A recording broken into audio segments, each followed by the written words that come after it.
Yeah, yeah.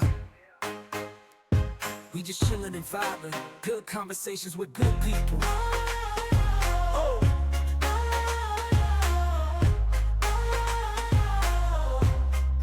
good conversations with good people. Yeah,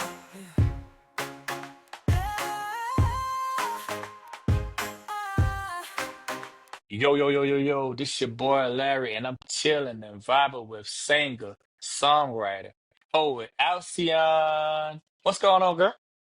Nothing much, man. I'm here, chilling, vibing with you. Thank you for coming on.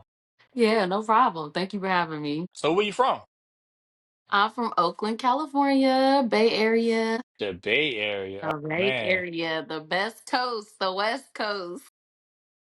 I don't know about all that now. Hey, East Side, East Side. Ooh, I won't start a feud this early. Maybe next time. So how is things going out there in California? I know y'all got those forest fires. It's from what I know, where we're at in the Bay, we're pretty far away from the fires. So we're good. But I do know some people that were affected by the fires. And it's just, taking it day by day, minute by minute. That's all you can do at this point. Yeah, I pray Yeah, everything, come back fast and rebuild everything fast and super fast at that. It's devastating, man. it My prayers is. out to everyone over there. Yeah, it is. Thank you. Appreciate that. So, have you talked to anyone that stay down in the area, like Los Angeles?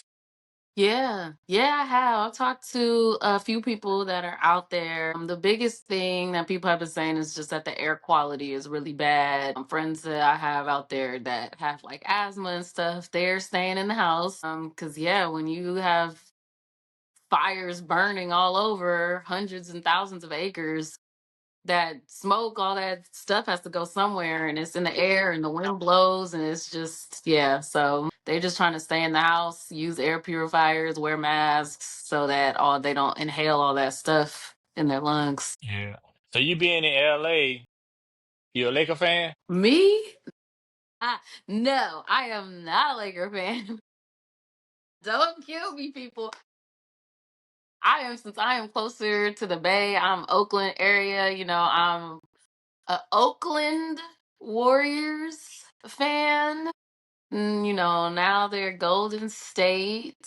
I won't comment on that, but Oakland Warriors, Oakland Raiders, Oakland A's, 100% fan, even if those teams don't exist anymore. So Steph Curry with the shot, huh?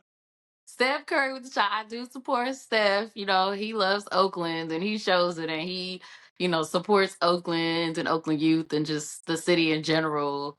Even though they did move. But he was with Oakland when they were still in Oakland. So I support Steph for sure. So how did you get into music? I got into music at an early age. I always loved music. And my grandma loves singing. She has an amazing voice. She sang in the church, of course, old school grandma. You only catch her singing gospel songs all throughout the house. And so I started going to church. Well, not in start. I was taken to church with her at a young age and did the choir and, just got into music that way. So started in church and just grew from there. Like when you really start pursuing music, you got older and you start singing and you people notice that you had a voice. How did that make you feel when they was like, girl, you can sing?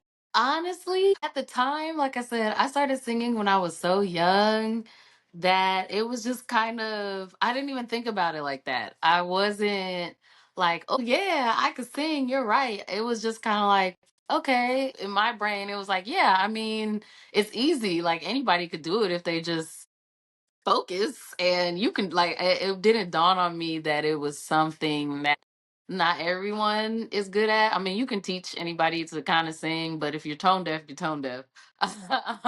But yeah, it never really clicked in my brain that I was just like a really, really good singer. But I think one moment that stood out for me, I remember in elementary school, I have an older brother and he was in the like older kids choir. So the choir was for, I think you had to be in at least sixth grade to be in this choir. It was like an advanced choir at the school. And I was in like first grade.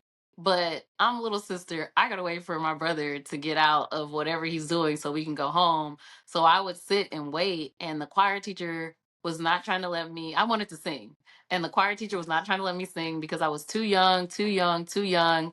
And then one day they were all practicing this really high note and nobody could hit it.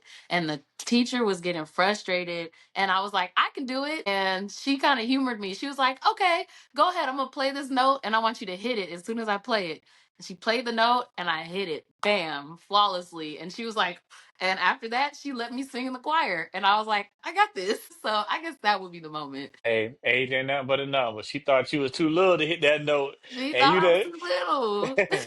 Yeah, that's dope.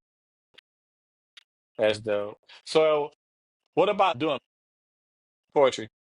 Yeah. It's funny because as when I was really little, I did not like reading and writing. I was a math person, just refused to do any of that stuff. It did not interest me. And then I'm gonna age myself. My mom got me hooked on phonics. If you know hooked on phonics, you know.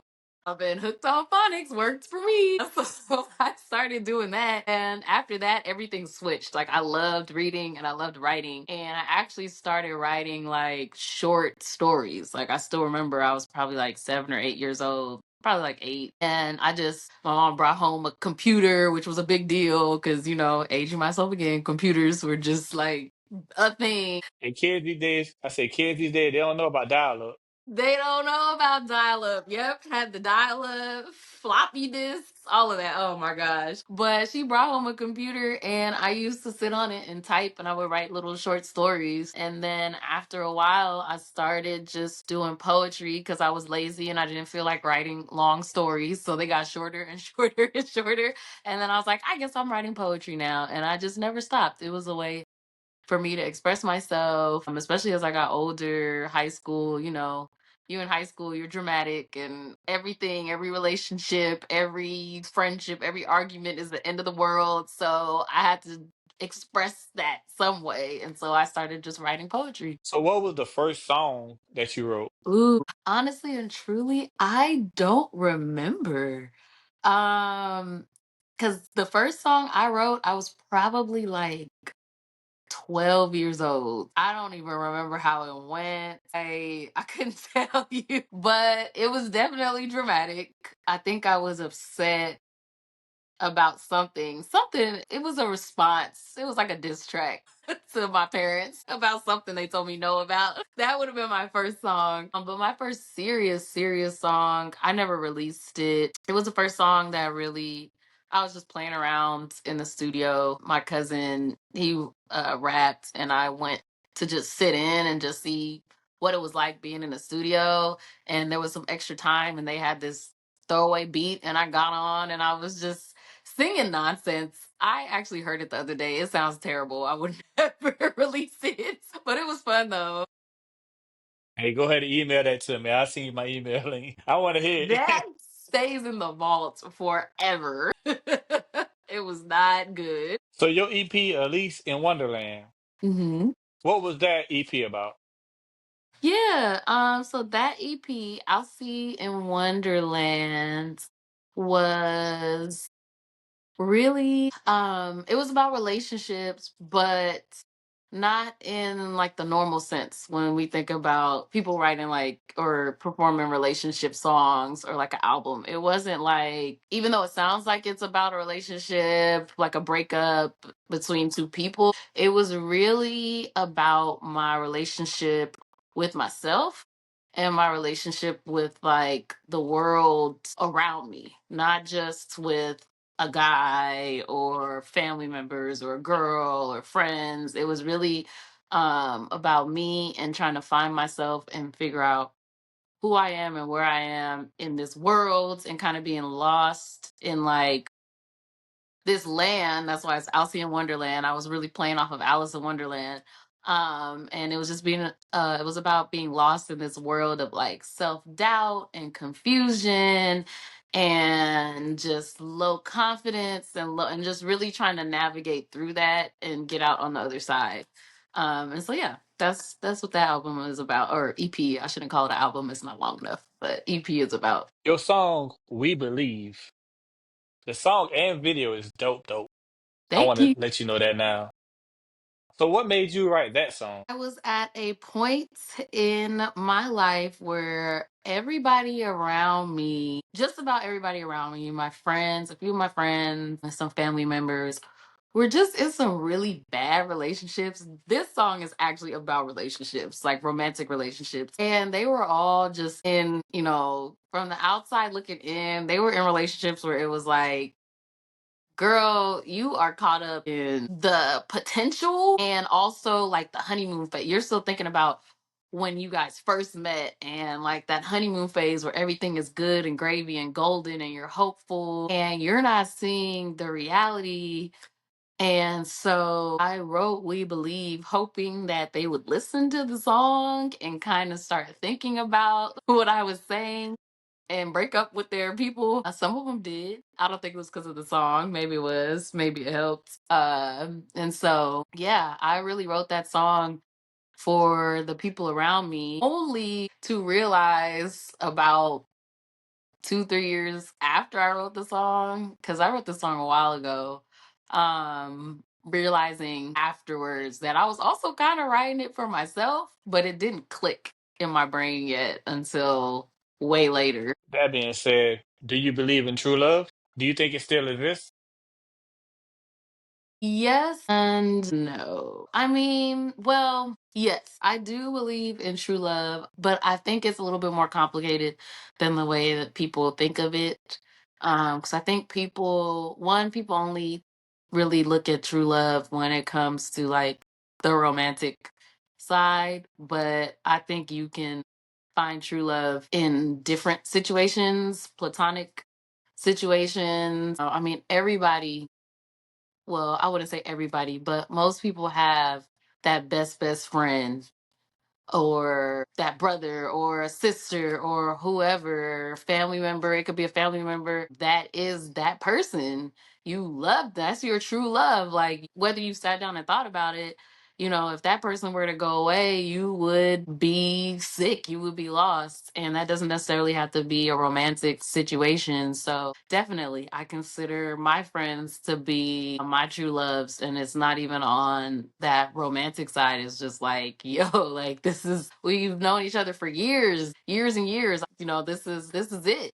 So in that sense, yes. I also believe that you can have multiple true loves, which isn't really what people think, or I don't think people really think of true love in that way. As I think we tend to think of true love as like you find that one person and as soon as you see them, they're the one and blah blah blah, Disney flowers. But like I said, it's more complicated than that. You can have more than one true love. You can have different types of true love. So, yes, I believe in true love. And I also believe that sometimes, even if it's true love, that doesn't necessarily mean, like in the romantic sense, that doesn't mean that you guys should be together romantically, even if that's how it started off. So, yeah. Big on, you just got to find your person. You Hmm. got somebody for everybody. And if that person Sometimes. ain't for you, don't. Exactly. And I mean, like I said, I feel like it can even go deeper than that. There's somebody for everybody, and there's somebody for every stage of your life. Because the person that was for you when you were 16 is probably not the same person that you're meant to be with, or that's your true love when you're 45 or when you're even 20. you know that high school love, because we all had that high school girlfriend boyfriend, and you thought, oh, this the one, this is my wife, this is my husband, this is my true love. And it felt like that. And then you turn 20 or you turn 25, and your values started to change. And now, and theirs did too, but y'all didn't change together, you didn't change in the same direction.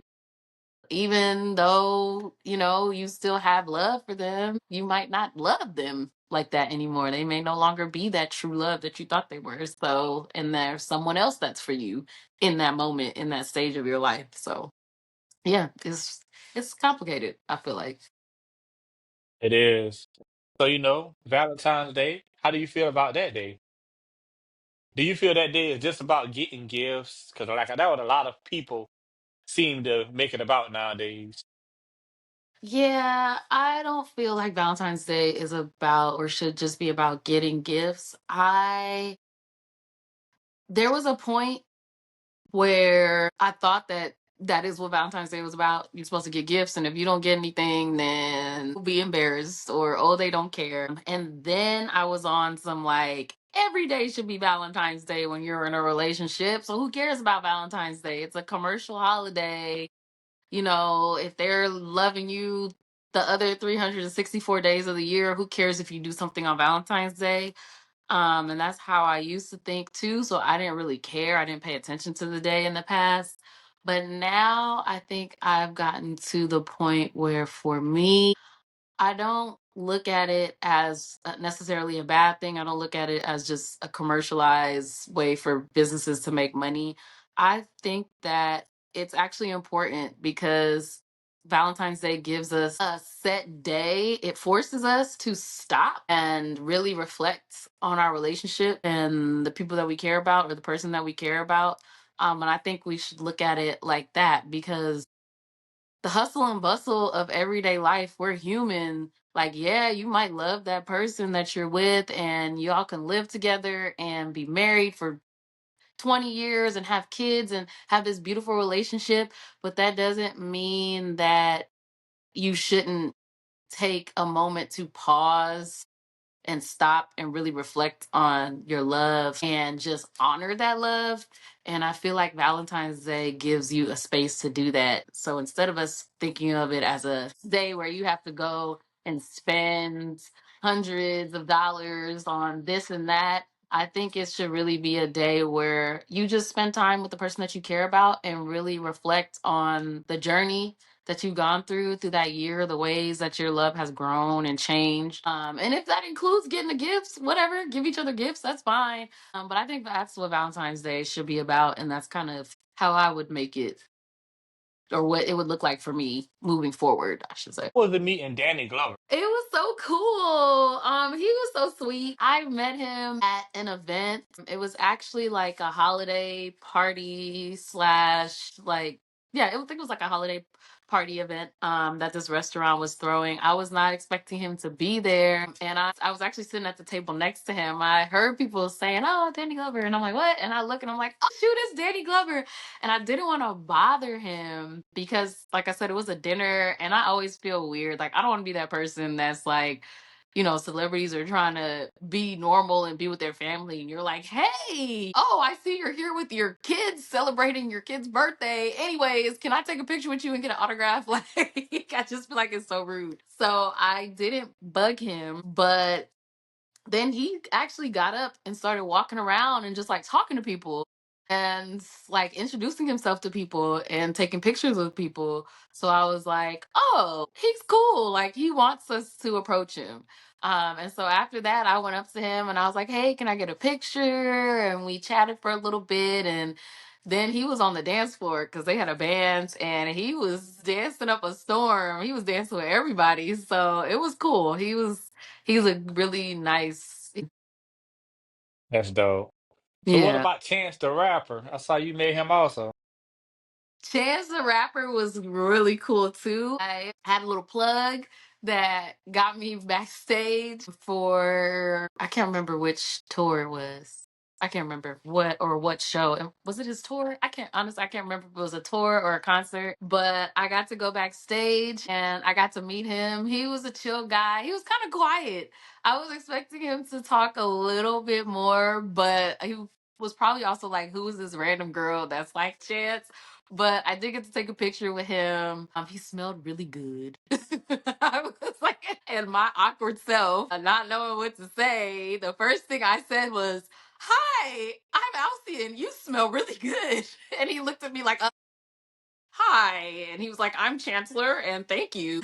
It was just like, it was a little awkward, but I was fangirling a little bit too. So, cause I definitely I love him as a rapper. And so, yeah, I was being a little weird. You got starstruck. I did. Oh my gosh. I didn't think that would ever happen, but of course, why wouldn't it? So it is what it is.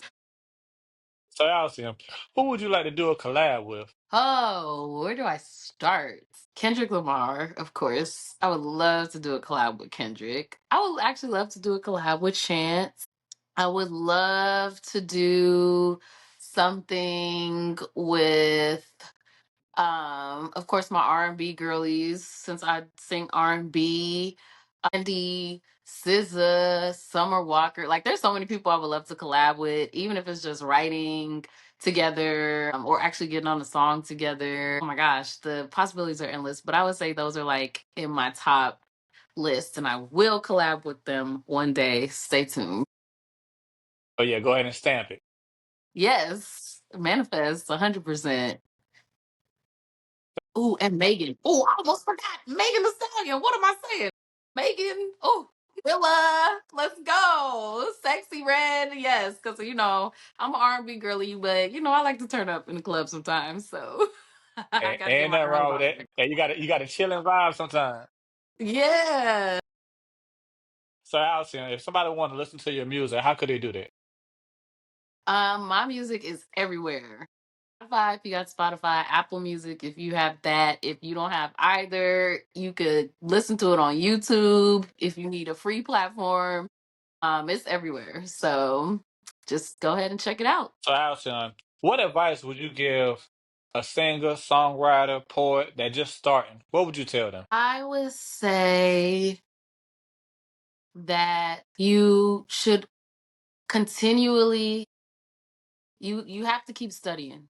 You have to keep listening. You have to learn your genre inside and out. Learn the history, go back to the greats, go back to the originals, listen to their music. So if you're listening to R&B, you need to, or if you're singing R&B, you need to go back to the root of R&B. You need to go back and listen to real blues. You need to really go back and listen to those jazz artists, and then from there and study and know who laid the foundation for where we are today. And then once you know that inside out, you need to go and study other genres. You need to listen to rock and roll. You need to listen to electronic music, EDM, all that stuff, country, because there's a little bit of everything in every genre of music. And if you want your music to grow and to be different, you have to give your brain different things. You have to stimulate your mind in different ways. And on top of that, you should be listening to artists in different countries. You should be listening to R&B artists that are only singing in Spanish or that are singing in French, because that's everything is going to help your craft, and you should be going to shows. If and that doesn't mean paying $2,000 to go see Beyonce. Go check out a local show, go to open mics, perform at open mics, really study the artists when they're on stage, see how they engage with people, see how they show up to their performances, how they perform, and take notes. Because if you want to be the best, if you want to be one of the greats, you have to consistently work. It doesn't stop. It's not one day I'm going to be the best and I don't have to do anything after that. No. If you want to be the best, you're always working, you're always studying, you're always growing, you're always listening to something new. So don't close yourself off. Don't work in a bubble. Collaborate with people and listen to as many artists and as many different styles as you can. Love it, love it. But Alcion, I appreciate you for coming to Chill and Vibe. But before we Yeah. go, let everybody know what we doing. We chilling and vibing. Oh yeah, appreciate you. Appreciate you. Thank you for having me. This is great.